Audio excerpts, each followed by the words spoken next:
Hello there, my name is Sean Toole and welcome to episode number 2 of the MAD podcast.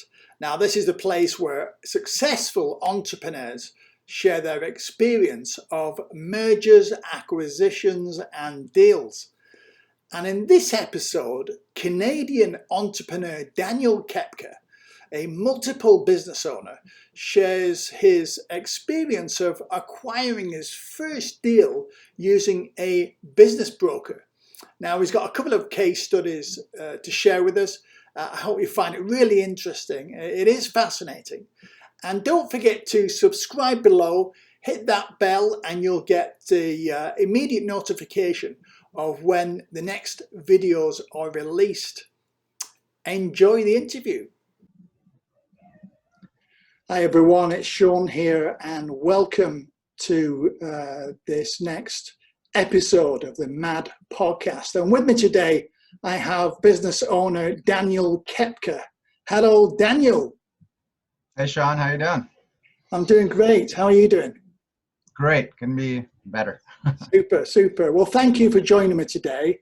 And I'm really looking forward to sharing your case studies. Before we dive into it, can I just ask you to introduce yourself to the our audience and just let them know a little bit about your background, please? Sure, no problem. So my name's Daniel Kepka. I live in Calgary, Alberta, Canada. And what can I say? I've been interested in business for as far as I can remember.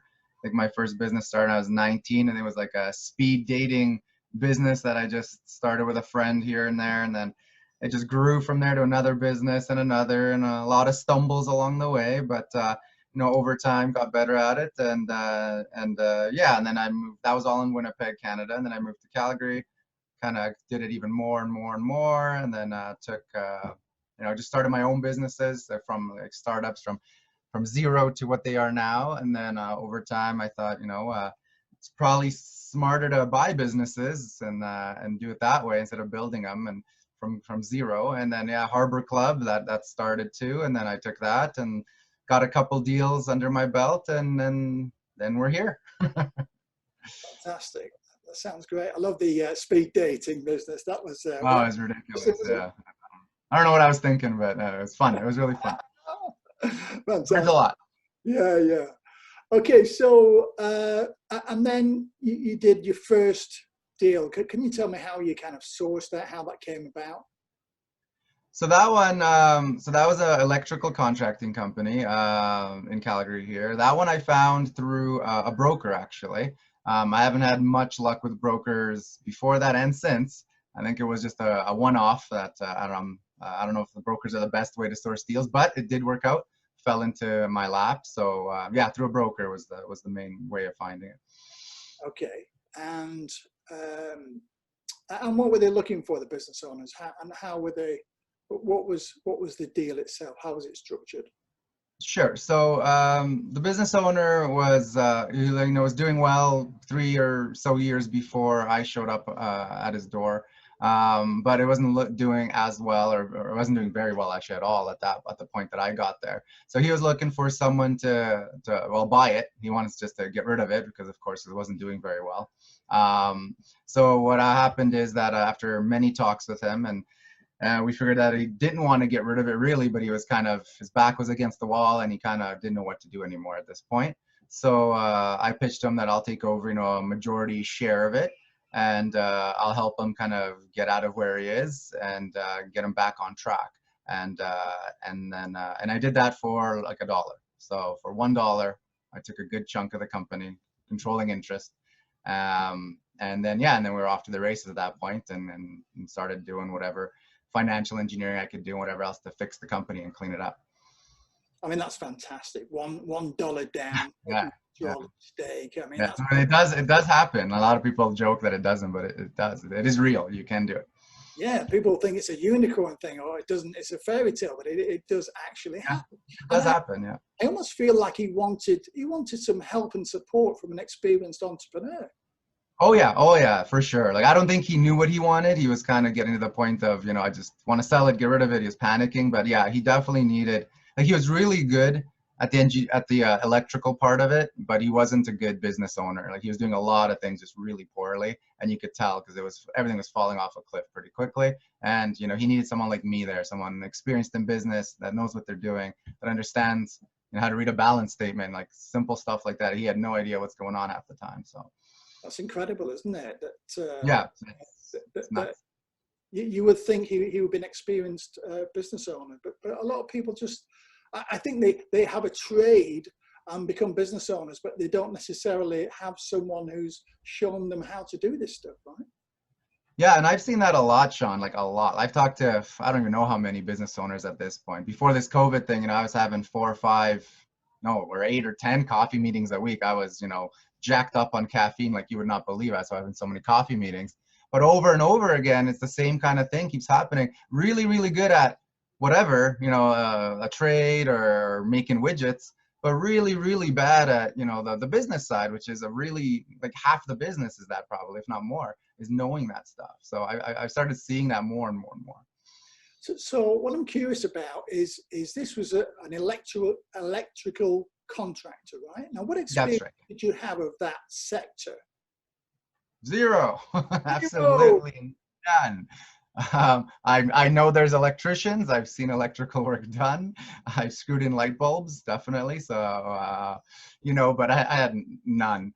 I feel that's another thing I've learned over years. Like I said, I've been doing business for, I don't know, getting on to 15, 20 years, something like that.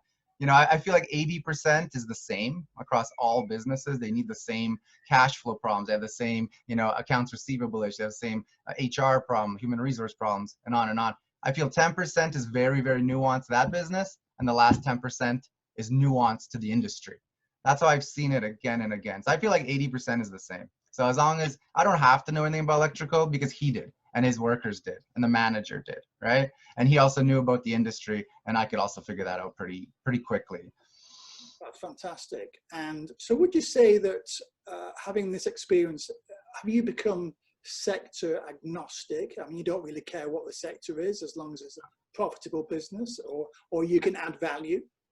Right. Adding value is the key part, right? I got to add some value to it, right? If I can add value, then I know it'll raise the value of the business, which will, give everybody a better return. Or if I can add value, I can save the business and I can save people's jobs. You just mentioned, right, a lot of trade people, especially, start a business. They're not really good at the business side of it. So, they have 6 or 7 employees, they go out of business. That's 6 or 7 people that don't have a job anymore. I'd like to come in there, swoop in, help, save it, and then not only not fire those people or get rid of them, but hire 10, 20 more. That'd be great. That's what I'm looking to do. I like that part of it. I think that helps the economy, people, the families. I like that part. That's right. And I think a lot of people suspect that business investors just trying to destroy businesses and just take out the assets, but actually the ones that I know are looking to add value, grow businesses, and help them prosper, essentially. I agree. I think the M&A space has gotten a bad rap, right? I think these big M&A companies do that. They come in, tear the company apart, sell it off, and there's nothing left, right? But I think us, kind of smaller M&A people and groups, I don't think we do that. I don't think most of us, I think most of us, I've talked to a lot of us now, and most of us care. A lot of us care a lot. Like they want to save the business, they want to help, they want to grow it, they want to help the owner. I see that again and again. So I agree with you, Sean, 100%. Yeah. So when you're going into these meetings with business owners, what's your strategy? Is it really just to find out what they want and see if you can give it to them? Yeah, that's it. I know a lot of people have all these different ways of doing it, but it's exactly what you said. It's that simple. It's build rapport, talk to them, figure out what they really want.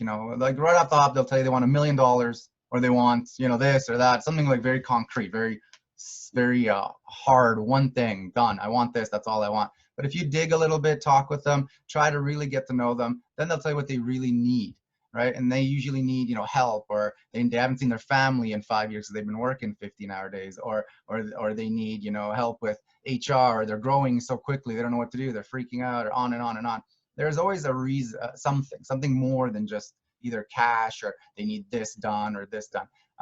I think, yeah, building rapport and just getting to know them is huge. It's a huge part of it. So I think it's the biggest part, honestly.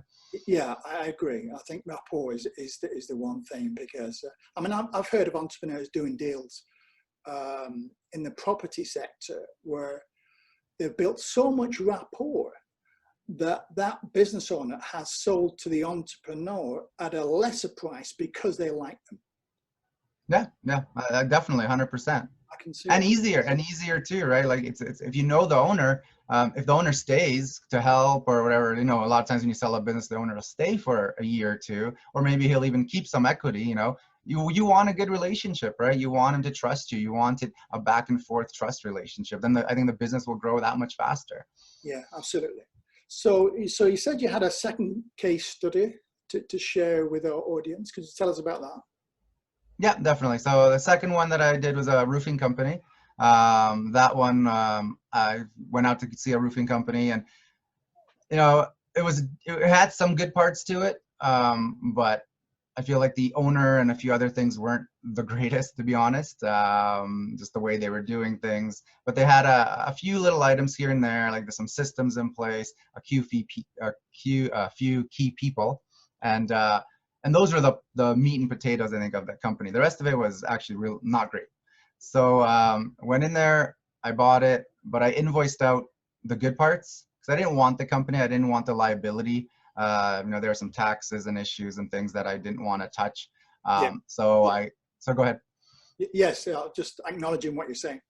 Yeah. So I didn't want to touch that part. So I was thinking of ways to kind of make it work because I did like a couple key people and the system that they had in place was pretty good. So I wanted to take only those two things. I want to take the couple people and the system and a few assets, a few small things here and there, and take that. But I didn't want the company. So I invoiced it out to a new company, took the people, started it right with a proper foundation because they had a horrible no foundation actually. Same what we just talked about, another really good trades guy that's just you know, things are written on napkins, and you know, what's in accounting software, you know, like, you know, where are bills, where's money, what's accounts receivable, on and on. So that's what I did with that one, and it's since then it's been, I don't know, almost 9 months during this COVID pandemic craziness, and we've just been crushing it. Like our revenue is increasing hundreds of percent every month. It's pretty amazing what's happening there, just So, because, you know, I set the foundation right.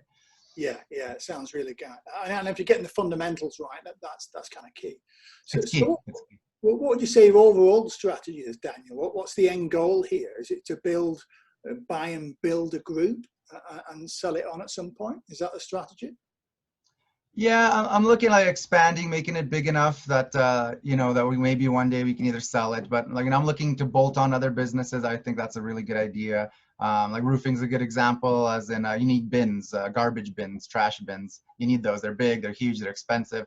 You know, getting one of those companies and bolting it onto the roofing company would be a really good synergy because we use those all the time. So that'd be a great way to lower costs overnight and then increase the value of the company as a whole, and then and just keep expanding, keep growing till we get to a certain point, and then yeah, I want to exit. I want to sell it at a really high multiple, right? And the cleaner it looks, the more I can put a bow on it and get all the accounting done, financing, bolt on a bunch of companies.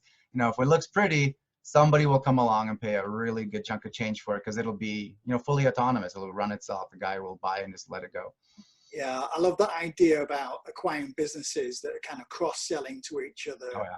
that have those synergies. And as you said, you're making it lean and a mean machine kind of thing. Yeah, that's why you'll survive when downturns will happen, right? We know that. Like they just happened not too long ago with this pandemic.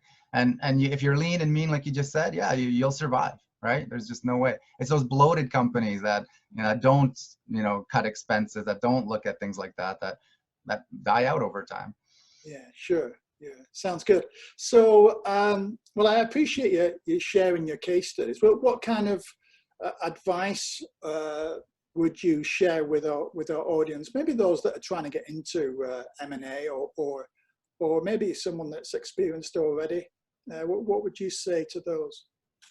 Sure. So anyone getting in, I think the biggest thing that I learned doing this over the last little bit is that don't give up. Like be tenacious. Don't stop. You're gonna get a lot of no's. You're gonna get a lot of rejections. You know, you might even get yelled at on the phone to get lost. That's fine. That's part of it, right? Just keep going, and don't stop. Like keep going do something every day.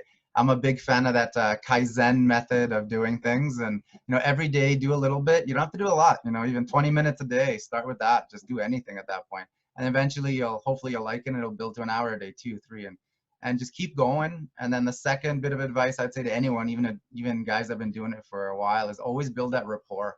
That rapport it's huge. If you can get a connection with an owner or a stakeholder in a business, that you're halfway there. The numbers, the financials, all the little bits of the deal, that's actually I feel a small part of it. I feel the rapport is the biggest chunk of the company.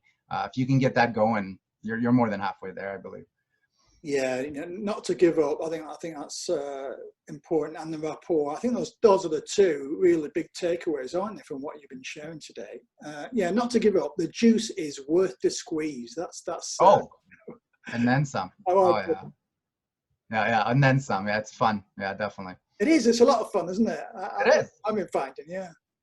Yeah. I don't even consider it a job. It's just so fun talking to people and trying to figure out how companies work and what they need, and it's every day's different. That's what I like. Every day is different, right? For sure. Sounds good. So, so how can people get hold of you, Daniel, if they wanted to connect with you? Sure. Yeah. I think the easiest way is LinkedIn. I believe the vast majority of people are on LinkedIn. So if you just look, search for Daniel Kepka, send me an invite. Let's say you saw me on this podcast, the Mad podcast, and then I'll start chatting with you. Right. It's the easiest way to get started. And then we'll see where it goes. Yeah. Why not? Chat me up for sure. Love talking with people. Yeah. Great stuff. Great stuff. Well, thanks again. I really appreciate you coming along, Daniel. And it's been fun. Thank you, Sean. It's been really fun. Yeah, anytime. If you need me back, I'll definitely come back. Yeah, this is great. Great podcast. Thank you. Wasn't that fantastic? Daniel sharing 2 fascinating case studies. Now, if you haven't already done so, please subscribe below, hit that notification bell, and you'll receive the latest videos as they're launched on the Mad podcast every single Wednesday, and you'll get more information and interesting case studies on mergers, acquisitions, and deals. Now, our next episode includes an entrepreneur called Eric Henry, and he is a London-based business investor, and he'll be explaining his quite unique approach to acquiring a training and conference company. And you're going to find this really interesting. So look out for that. See you soon. Don't forget to connect with me on LinkedIn, or don't forget, subscribe to this channel. I'll see you soon. Bye for now.